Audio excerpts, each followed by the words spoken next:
Welcome to today's video. Today I'm going to take you through a process to understand your mind, understand your thoughts, and ultimately calm your mind down so you can have more peace. Let's dive in. Imagine that there's a bird and he's flying around and he's free and he's soaring through the air. There's nothing in his way. It's amazing. And then one day he's like, I'm going to take a break. And he comes down, he finds a nice little lake to sit on. Lands on this nice calm lake and he's enjoying it. And he enjoys that it's calm, it's tranquil. And decides, you know what, this is a peaceful lake. Like, I'm going to stay here. So he stays there for a little while and he ends up staying there for so long that he forgets that he can fly. And so what happens is he forgets that he can fly. He's been resting on the water for such a long time that he begins to start thinking that he can't leave the lake. And because of the fact that he can't leave the lake, he starts to identify with the lake, with the lake. And he forgets that one time, he used to fly. He forgets that he could literally fly away right now. And this bird that was, is still capable of flight has become a creature of the water, right? It's now like a fish. It is a creature of the water. And it's fine when the water's calm, because when the water's calm, the bird enjoys it. It's nice, it's tranquil, it's peaceful. The sun's out, he can hang out. But when the water gets choppy, the bird struggles. It gets really choppy. The waves go everywhere. It's too windy, gets water in its mouth, and then it fears that it might drown. And it ends up stressing the bird out, of course, because when it's calm, that's amazing. It wants it to be calm all the time. But when it gets a little bit crazy, it stresses the bird out. It ends up making the bird want to control the state of the water, hoping and wanting to control to make sure that it is calm all the time. But it doesn't realize that any attempt that it has to manipulate the water, manipulate the air, manipulate the wind, the waves are completely impossible. And it's even counterproductive if you're being honest. And so a bird cannot control an entire body of water. And so to put effort in to try to control this thing is completely unnecessary. And so what happens is the bird has to remember that it can fly away again. It has to disidentify itself with that lake that it has been on for so long, years maybe. And so when you look at it, I'm going to dive deep in this story and talk a little bit more about it. The story behind the bird is basically a metaphor for our human condition.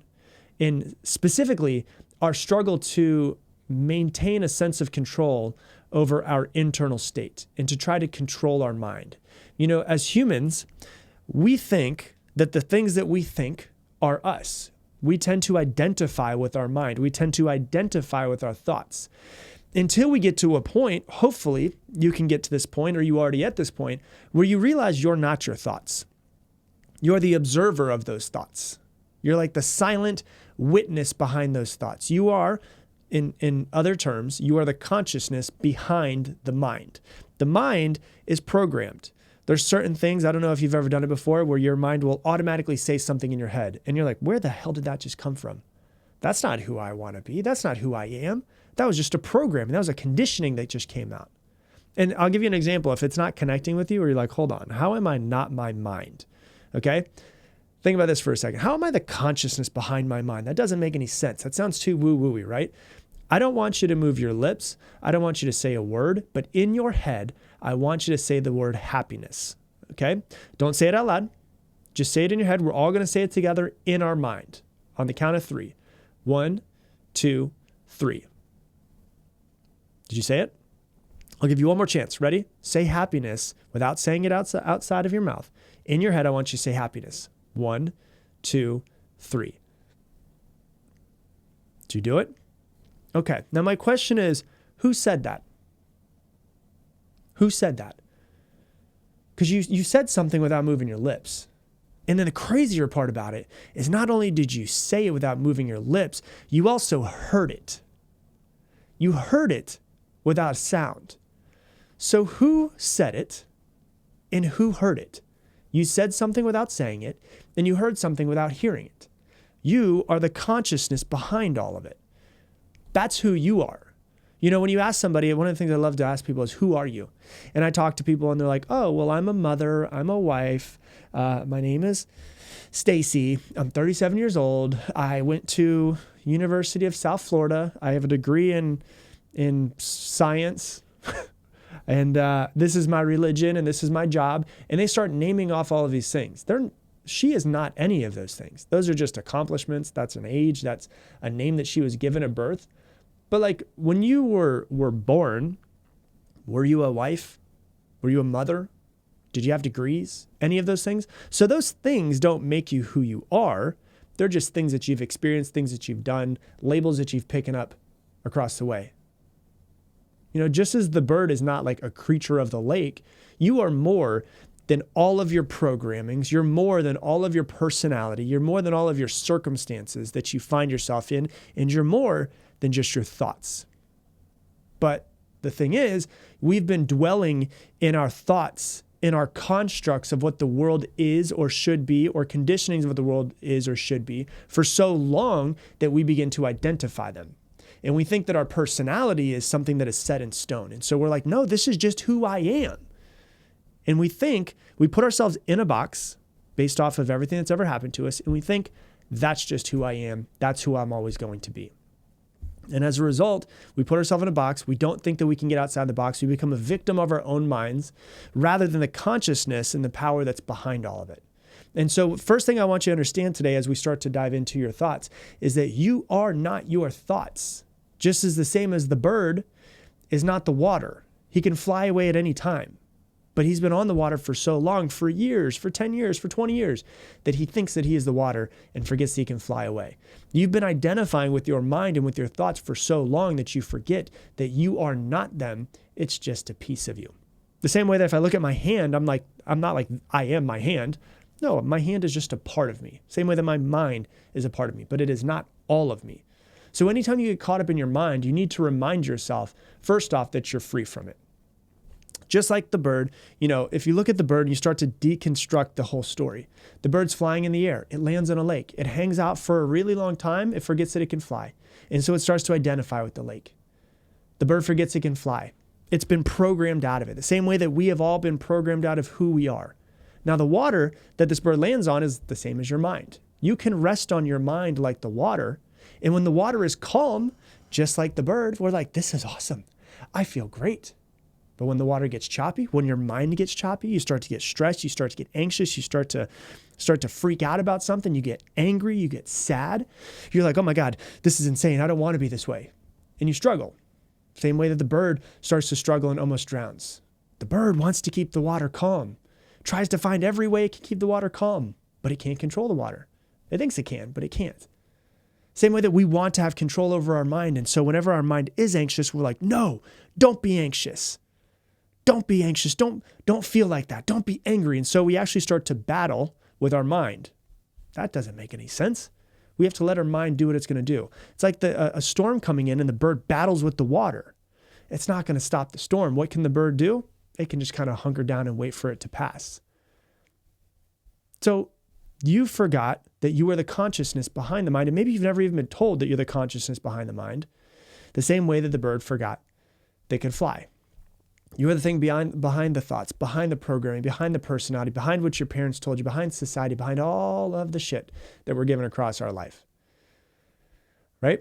We're behind all of that thing. And when we fight, when we feel anxiety or stress or any of that, fighting it only makes it worse. What you resist persists. And life is up and down. It's all over.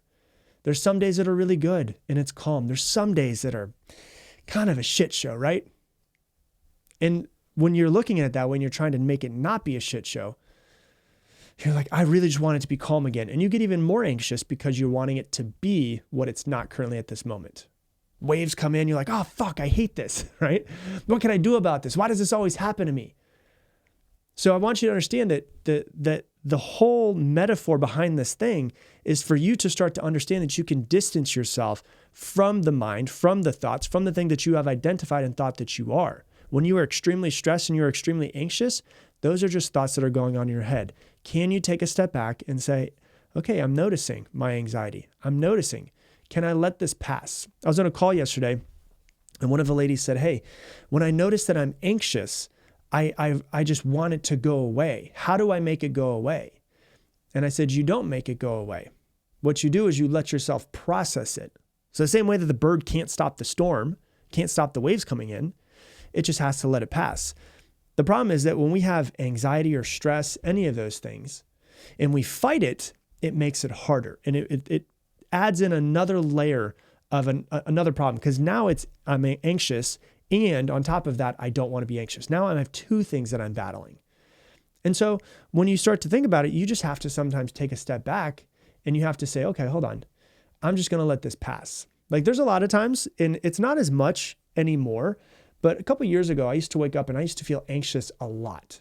I would just wake up because, there's a lot of stuff going on. There's this freaking big business that I'm running. I have employees. I have revenue that has to come in. I have all of this stuff that goes out. I have to, there was just so many things. And I would feel anxious from the moment I woke up. And I would hate it and I would fight it. And I would try to do rituals and I would try to do everything that I possibly could to calm it down. Now I just go, okay, let me be aware. Let me be aware the consciousness behind this thing. Rob is experiencing a little bit of anxiety right now. He just needs to take a break.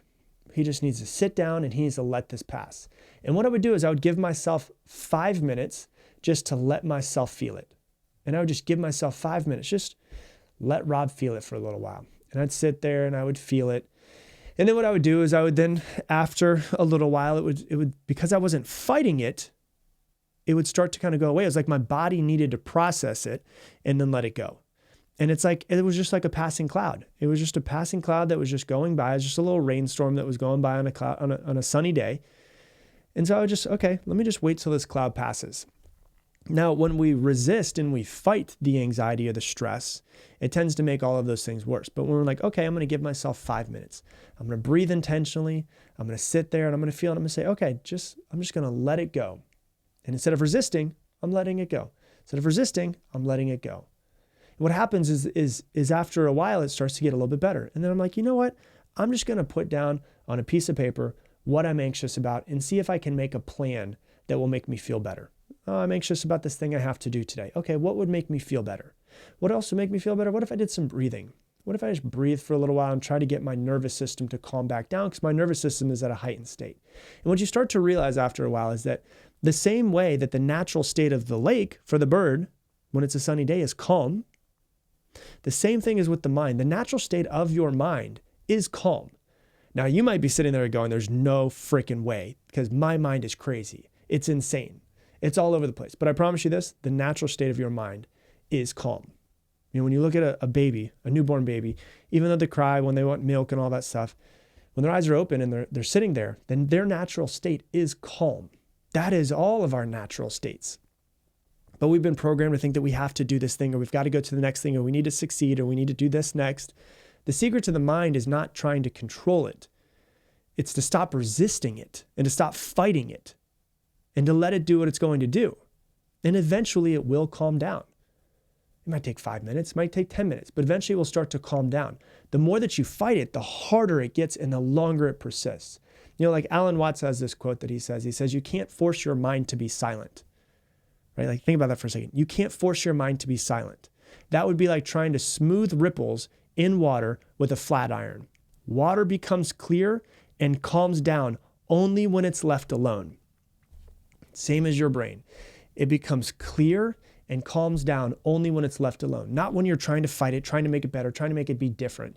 And really what it comes down to, and this is really, really hard for a lot of people to grasp, and it was hard for me to grasp for a long time as well, is it comes down to surrendering. It's not about controlling, it's about allowing.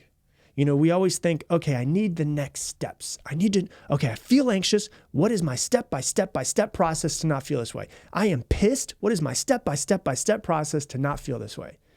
Sometimes you just got to surrender to it. Not try to control it. It's about allowing. It's about not forcing it, not resisting it. Because when you resist, I keep saying it, you resist, it persists. The less you try to control and fight the mind, the more it starts to calm itself down. It's kind of like a child throwing a temper tantrum sometimes.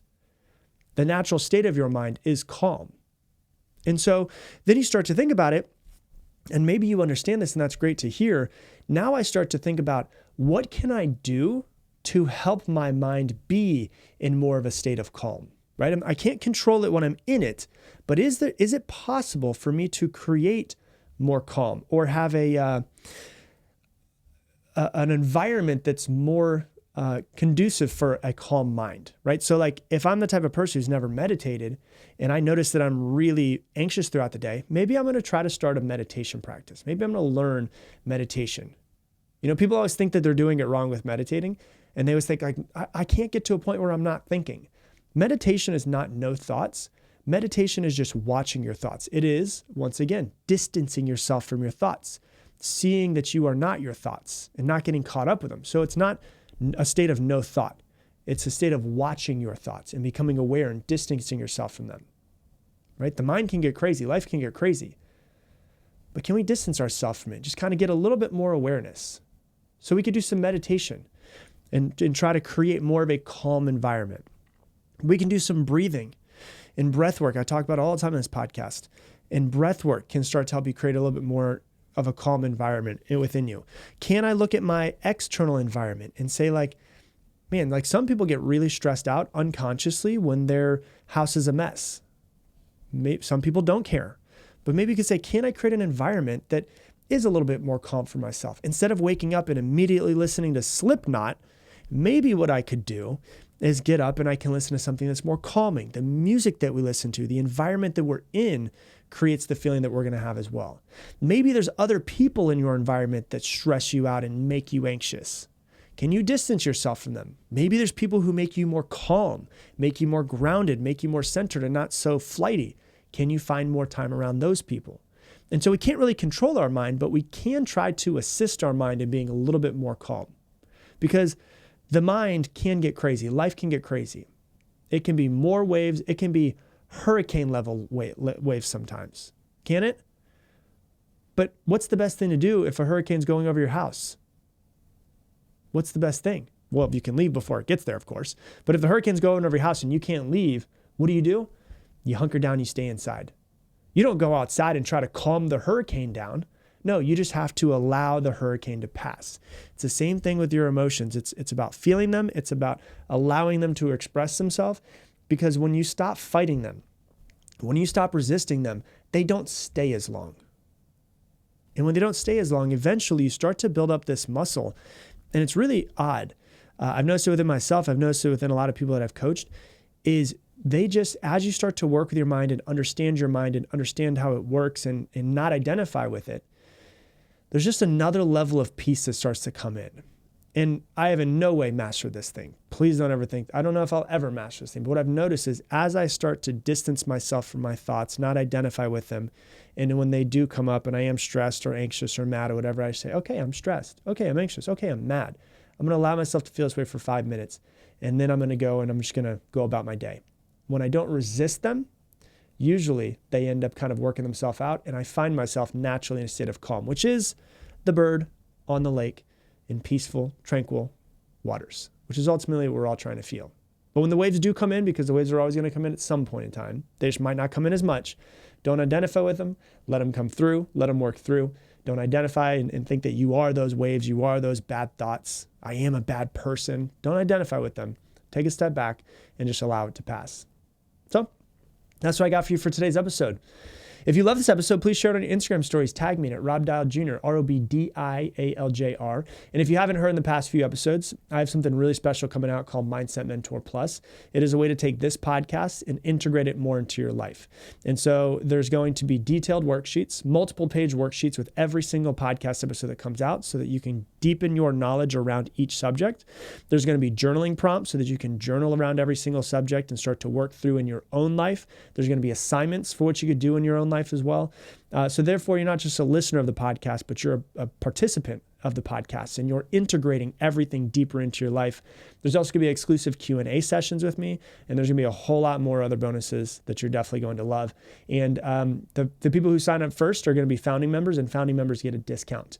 And so if that interests you and you want to learn more about it, you can join the waitlist at mindsetwaitlist.com. Once again, it's mindsetwaitlist.com. And we will email you first before we announce it on social media, before I announce it on the podcast, any of that stuff, so that you become a founding member. So with that, I'm going to leave you the same way I leave you every single episode. Make it your mission, make someone else's day better.